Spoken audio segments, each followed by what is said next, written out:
What's up guys, my name is Jasmine, welcome back to Sonderistic.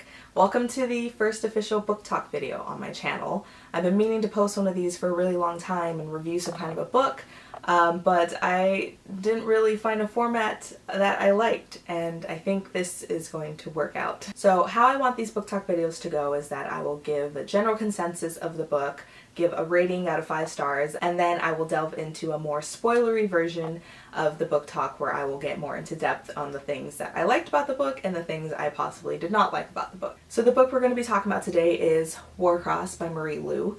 This is my first book that I've read by her, and I'm pretty sure it's not going to be my last. I've been obsessed with the idea of this book when I first saw some booktubers vlog when they were at BookCon or BEA, and I saw this huge big like banner poster thing that said Warcross, and it had this cover design on it, and I thought that has to be the coolest cover design I've ever seen in my entire life. Like, I was like, I don't know what it's about, but I need that book in my life. Something I want to do with these book talk videos is to give a 20-word or less sentence summary of the book. So my sentence summary for Warcross is: an 18-year-old hacker turned bounty hunter gets sucked into the fame of the world's biggest video game. Boom. Every time I come up with these, side note by the way, because I do this for a lot of stuff, every time I come up with one of these things and it actually sounds really good, I get super excited and proud of myself that I did something like this. So I'm just really proud of myself that I think that makes sense. This is a science fiction novel that takes place in the near future, and it is something that delves into topics that couldn't be more current. It includes virtual reality, augmented reality, artificial intelligence, futuristic skateboards, futuristic cars and airplanes and houses, pet butler robots, just everything that you would expect from a really awesome, nerdy science fiction kind of a book. This is everything you need in a science fiction where a society revolves around or basically worships a piece of technology. The main character, Amika Ten, is hardworking and determined, given that she's coming from circumstances that are less than ideal for her. She completed a lot of the tasks in here, not with grace and precision, but with heart and the kind of intuition that I dream of. It's fast-paced, it's filled with wonderful descriptions on the battles that take place in the game of Warcross itself, and that really helps the reader really delve into the game and feel like they're watching this game even if they have no idea what was going on before they read the description. Hideo Tanaka was admirable for his stubbornness. And we're gonna stop right there until we get into the spoilery part. I also thought it was amazing to note how many different people of color characters. Why can't I say this? People of color characters are in this book.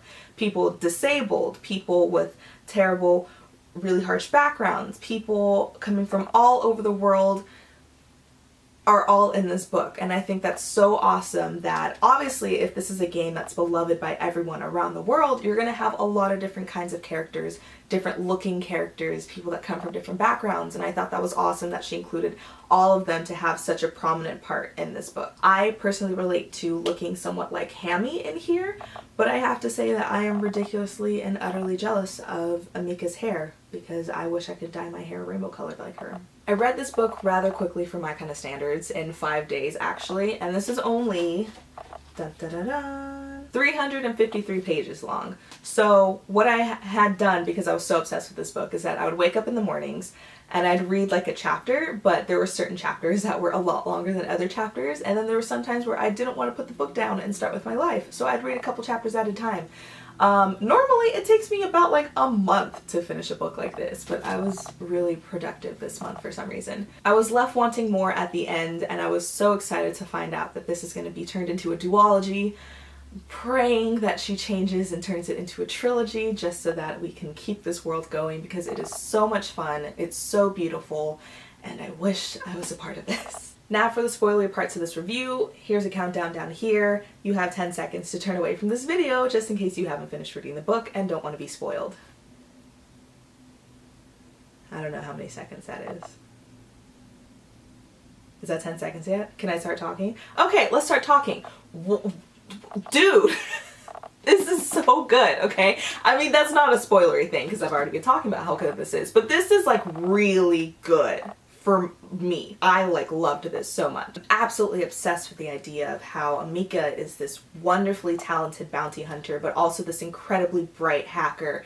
And it just reminds me of my computer science days, but not enough to want to go back to those dark times of my life. I will admit right now, I had the biggest crush on Hideo in this book, if you didn't already tell. Like, I just like, ooh! Every time he had some kind of dialogue, I just fell more and more in love with this bilingual boy genius with this effortless talent of dressing and living, and oh, I love him so much. I'm sorry, you just caught me in a moment right now.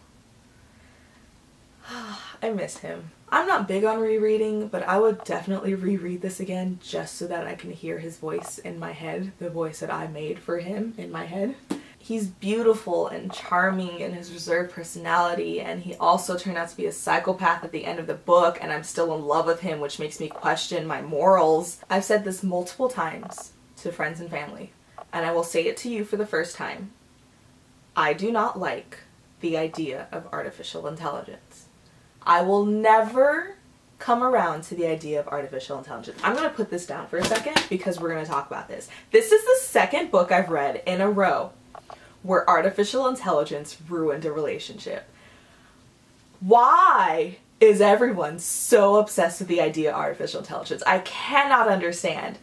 The reason why computers should not be taking over and being in charge of so many important things is because computers do not have empathy like humans. That is the sole reason why you should not give computers, artificial intelligence, the power to make these really big decisions like this. Like, no. No, no, no, no. Let's just stop with artificial intelligence. Please, I beg of you. Okay.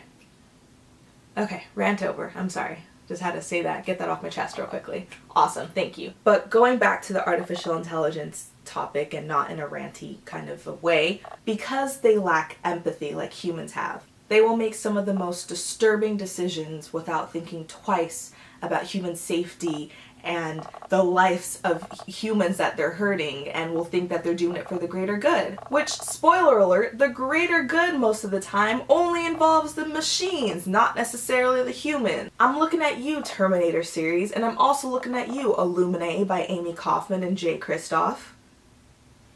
Review coming soon. In a non-comical kind of a way, I will just never understand why humans want to put so much trust into artificial intelligence. I will say this though, the kind of AI that Hideo planted in everyone's Warcross glasses was not necessarily bad.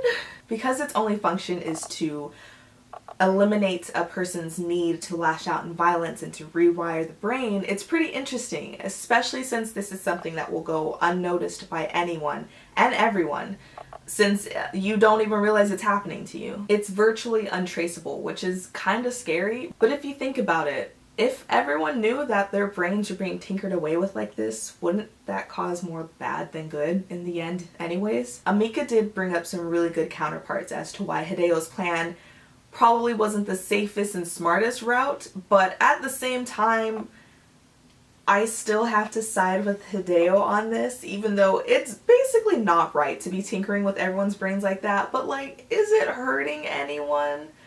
Maybe I haven't thought this through. Maybe I'm still just like really in love with Hideo. I don't really know yet. But having to put her at a crossroads with Hideo and having her unable to support him was just a tragedy.